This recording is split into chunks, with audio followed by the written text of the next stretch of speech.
Siyabonga kakhulu uNkulunkulu wazalwane.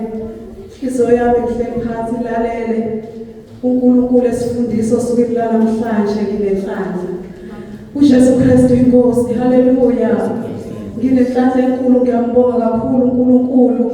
Impela ngeke siziladulele ngalutho. Angazi ukuthi siyothini phambi kwesihlalo sobukhosi sikaNkulunkulu. uJesu Kristu inkosi.